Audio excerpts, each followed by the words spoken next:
I hope the long trip to Kижи didn't worry you too much, and you will be satisfied after visiting our holy island. You may be displeased that you're not the first ones who have stepped on this holy soil, because several miles from here on Lime Island are graves which have appeared 6,000–7,000 years ago. So already in those early days, this island was inhabited. The Kижи Island is one of the 1,600 islands of the Onega Lake, a small pond which is 250 miles long and 60 miles wide.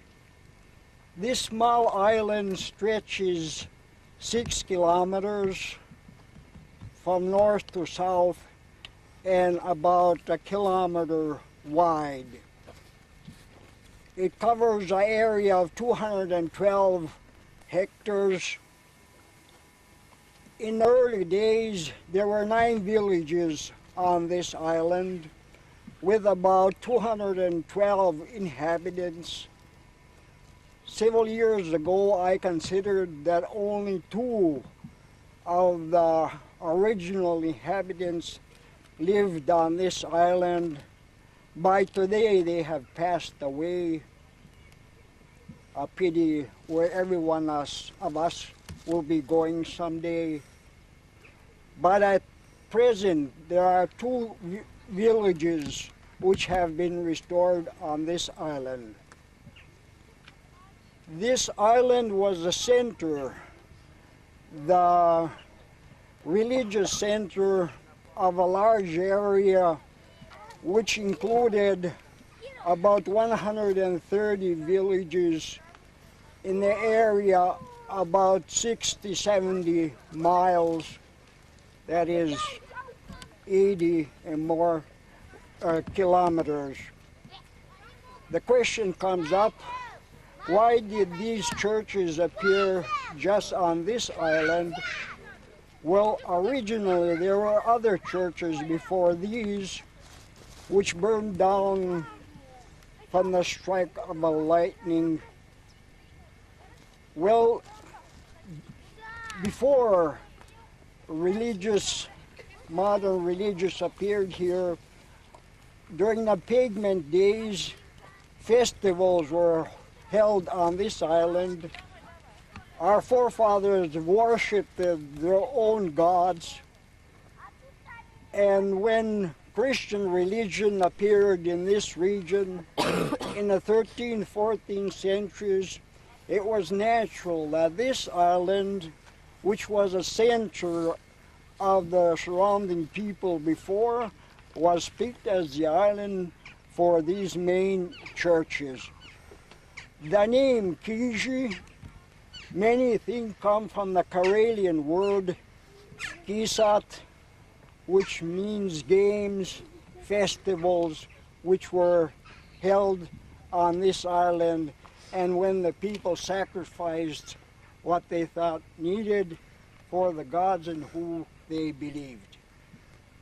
From a pail, from a cup, and ending with such a building as Summer Church should be beautiful.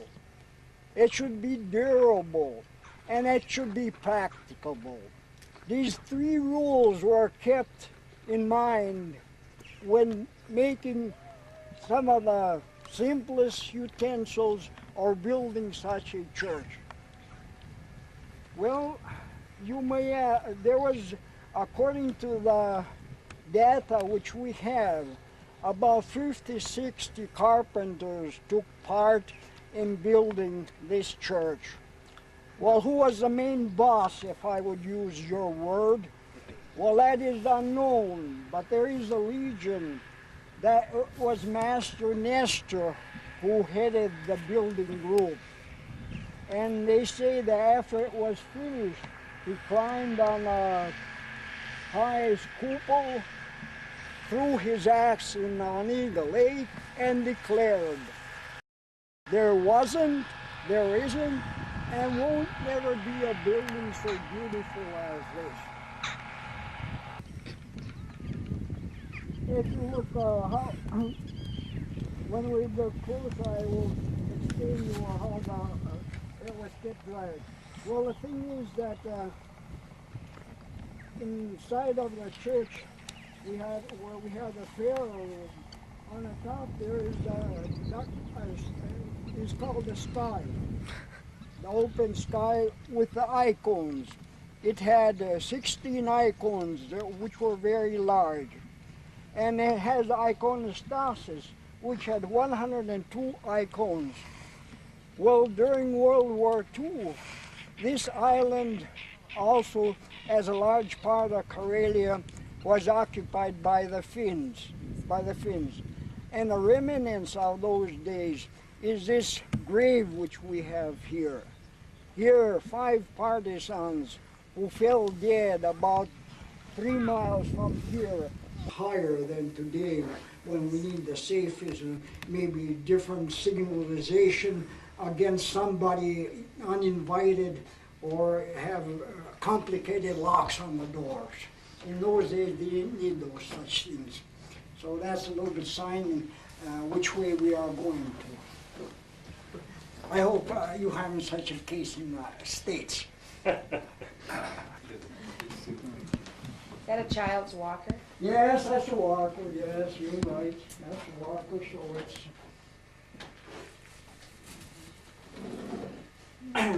in that way you escape that the feet would get to know. So after that he couldn't be a very good watchman of pigs. Would run between his feet.